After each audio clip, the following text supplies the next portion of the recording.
Bismillah, Assalamualaikum warahmatullahi wabarakatuh. Apa kabar anak-anak?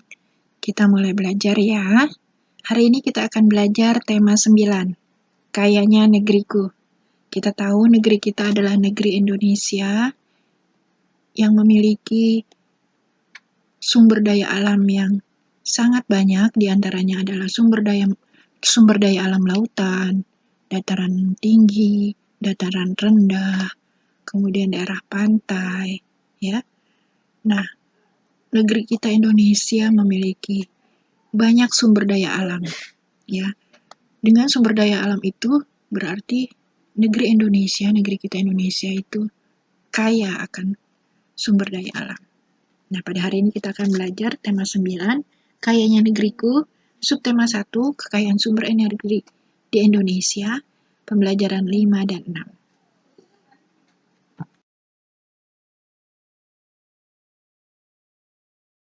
Tujuan pembelajaran hari ini.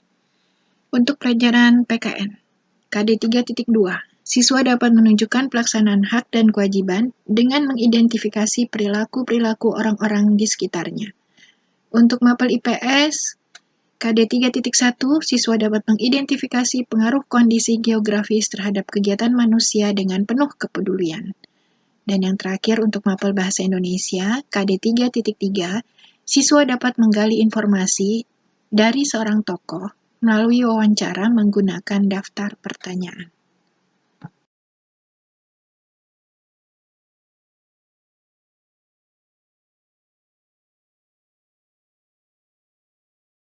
Kita mulai dengan pelajaran PKN ya. Nah, di pelajaran PKN ini anak-anak akan belajar tentang kewajiban anak-anak terhadap flora dan fauna. Jadi kita akan belajar apa kewajiban kita terhadap flora dan fauna. Apa kewajiban manusia terhadap flora dan fauna. Ya, kita tahu bahwa Indonesia adalah negeri yang kaya. Di tema 9 ini, kita belajar tentang kayanya negeriku. Negeriku Indonesia merupakan negeri yang kaya akan flora dan fauna. Apa itu flora? Flora adalah tanaman atau tumbuh-tumbuhan. Apa itu fauna? Fauna adalah hewan-hewan. Ya, Indonesia adalah negeri yang kaya akan flora dan fauna. Memiliki flora dan fauna yang beraneka ragam yang tidak ada di wilayah negara lain.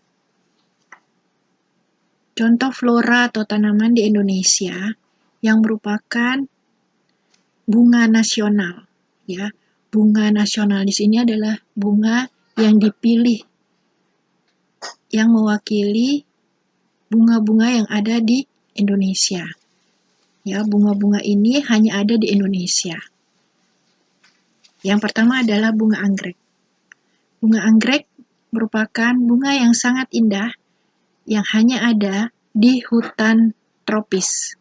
Ya, Indonesia adalah negara tropis atau negara yang memiliki 2 musim, yaitu musim hujan dan musim kemarau.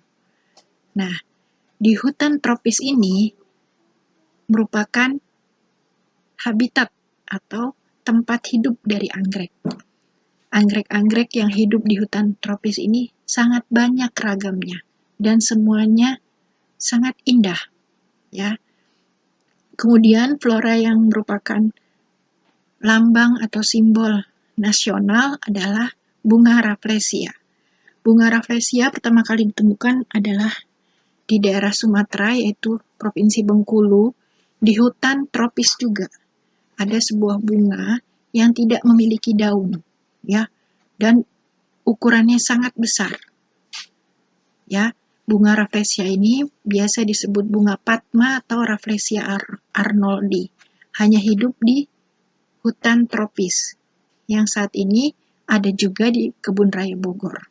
Kalau kalian ingin lihat, bunga rafflesia ada di Kebun Raya Bogor. Namun, tidak setiap hari dia ada. Hanya pada hari-hari tertentu, minggu-minggu tertentu, dia akan mekar. Ya, dan tidak setiap bulan atau setiap minggu dia mekar. Pada waktu-waktu tertentu, bunga rafflesia ini akan mekar. Kemudian berikutnya, flora yang sangat indah, harum baunya, dan merupakan simbol bunga nasional Indonesia adalah bunga melati. Bunga melati adalah bunga yang harum, warnanya putih, dan ukurannya sangat kecil. Ukurannya kecil, ya. Mungkin kalian sering lihat bunga melati. Nah, ini adalah simbol-simbol bunga nasional di Indonesia. Berikutnya fauna. Contoh fauna yang merupakan fauna yang langka, yang merupakan simbol dari fauna yang ada di Indonesia adalah elang Jawa. Elang Jawa merupakan lukisan dari burung Garuda. Burung Garuda kita tahu merupakan simbol negara Indonesia, lambang negara Indonesia. Ya, burung Garuda ini dilukis dari seekor burung elang Jawa yang saat ini ada di hutan Gunung Halimun Salak. Nanti kalian akan bacaan tentang konservasi dari elang Jawa, ya. Berikutnya fauna yang lain yang merupakan simbol fauna di Indonesia adalah komodo.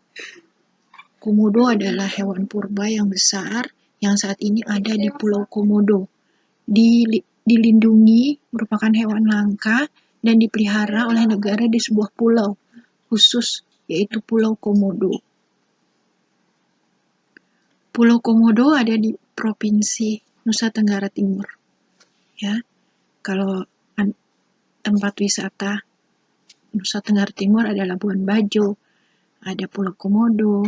Nah, untuk menuju ke Pulau Komodo, kita harus menyeberangi lautan.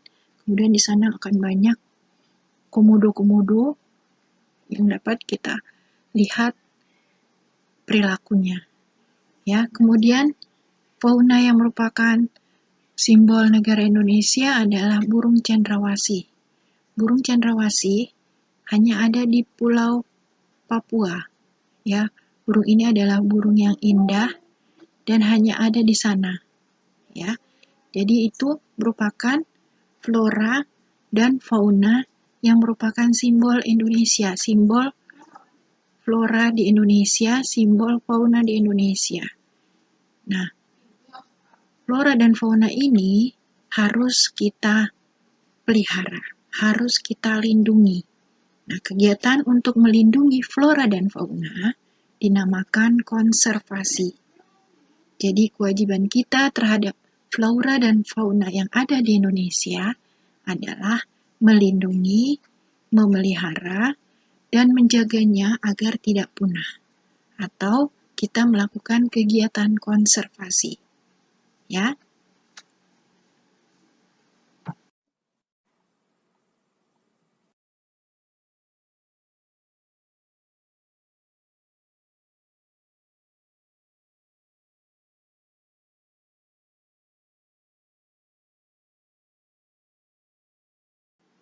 Pelajaran berikutnya adalah pelajaran IPS, yaitu hubungan antara kegiatan ekonomi masyarakat dengan sumber daya alam. Jadi anak-anak akan belajar tentang apa hubungan antara kegiatan ekonomi di masyarakat dengan sumber daya alam. Kegiatan ekonomi masyarakat sangat bergantung pada sumber daya alam yang dimiliki oleh daerahnya. Contohnya adalah daerah pantai. Pantai merupakan perbatasan antara lautan dengan daratan. Daerah pantai biasanya memiliki ombak yang kecil, pasir yang putih, dengan pemandangan yang indah. Daerah pantai merupakan daerah yang cocok untuk berwisata, menikmati pemandangan alam. Makanya biasanya di daerah pantai, masyarakat pantai melakukan kegiatan ekonomi dengan menyediakan tempat untuk menginap atau penginapan berupa hotel-hotel atau penginapan-penginapan, losmen, villa, dan sebagainya. Juga di sana biasanya ada tempat untuk menjual souvenir-souvenir hasil laut. juga ada tempat makan, restoran-restoran yang menunya adalah makanan laut, ya. Jadi dengan sumber daya alam pantai yang indah, masyarakat pantai menggunakan sumber daya alam yang dimilikinya untuk mendapatkan penghasilan. Kemudian untuk masyarakat di daerah pantai juga, dengan keadaan pantai yang tidak indah, nah mereka bekerja melakukan kegiatan ekonomi sebagai nelayan atau orang yang mencari ikan, ya, atau mencari hasil-hasil laut yang lain seperti kerang, kepiting, udang, dan sebagainya. Atau juga membuat tambak-tambak ikan, ya, atau juga mencari kerang-kerang untuk dibuat souvenir, atau juga menjadi petani garam, ya.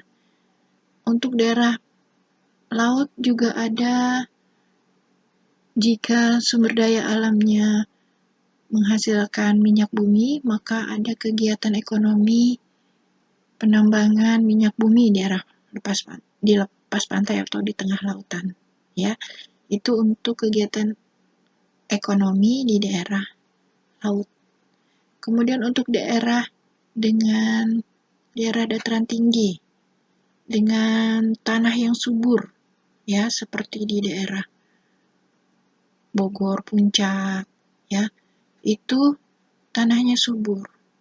Maka masyarakat daerah tersebut menggunakan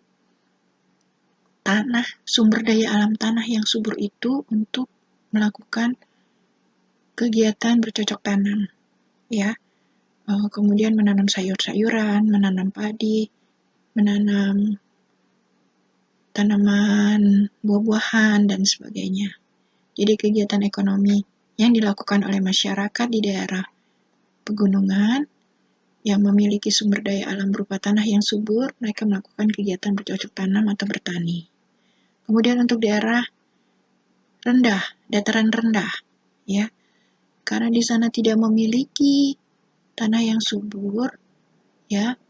Nah, masyarakat daerah tersebut biasanya melakukan kegiatan ekonomi berupa daerah industri, daerah perindustrian, kemudian juga perdagangan, kemudian juga kalau tanahnya subur, mereka melakukan kegiatan pertanian berupa bercocok tanam padi, ya. Nah, itu merupakan kegiatan ekonomi masyarakat sesuai dengan sumber daya alam yang dimilikinya. Jadi, anak-anak harus tahu hubungan antara kegiatan ekonomi masyarakat dengan sumber daya alam yang ada di daerah masing-masing.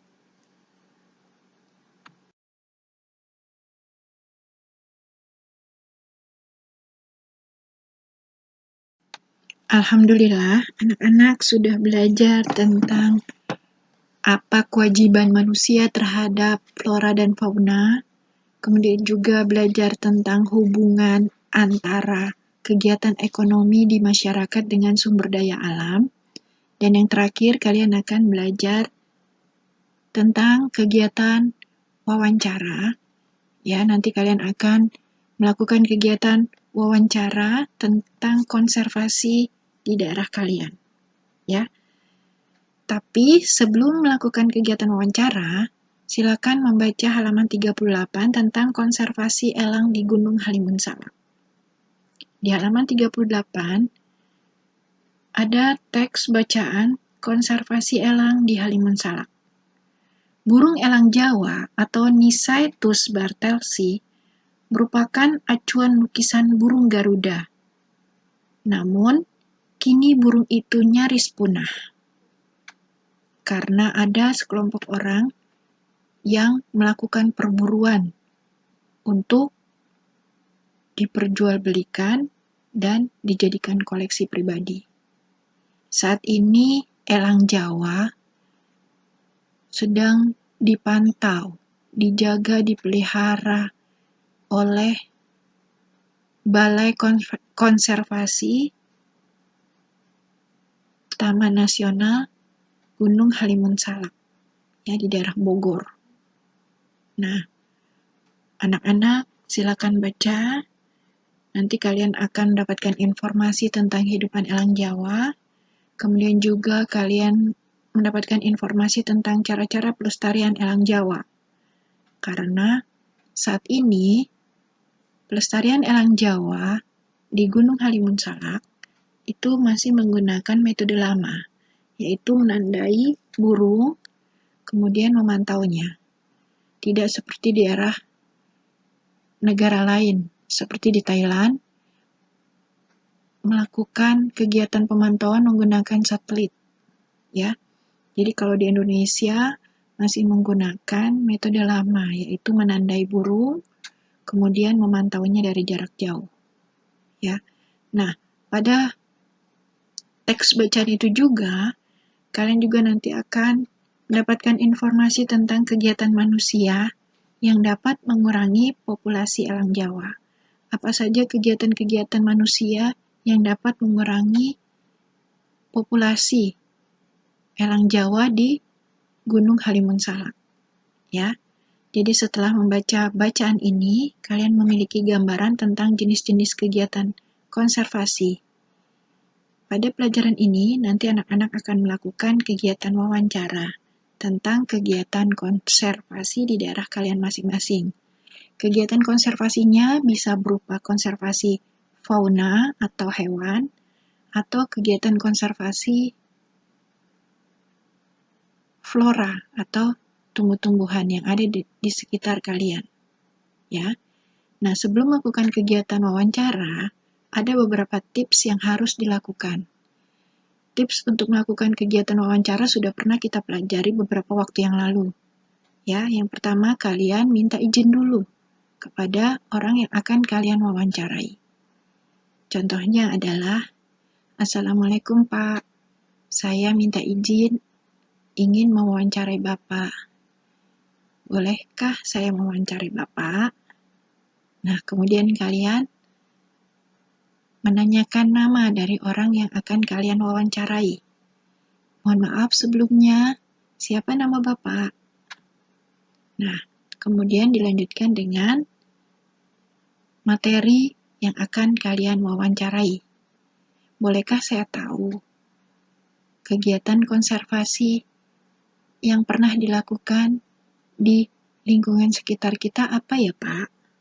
Mungkin itu contoh dari kegiatan wawancara tentang konservasi flora atau fauna di lingkungan kita. Demikian anak-anak, semoga anak-anak memahami pelajaran ini.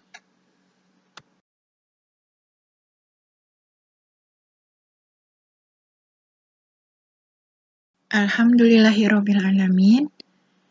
Selesai sudah pelajaran kita hari ini. Ya, sudah belajar pelajaran PKN, tentang kewajiban kita terhadap flora dan fauna, kemudian kegiatan ekonomi masyarakat, hubungannya dengan sumber daya alam, dan yang terakhir adalah kegiatan wawancara tentang konservasi flora dan fauna. Ya, agar dapat lebih memahami pelajaran, anak-anak Bu Guru minta untuk menyelesaikan tugas berikut. Tugas anak-anak adalah rekamlah suara kalian ketika sedang mewawancarai orang tua tentang contoh-contoh kegiatan konservasi di lingkungan tempat tinggal kalian. Kirimlah rekaman suara itu ke wali kelas kalian masing-masing.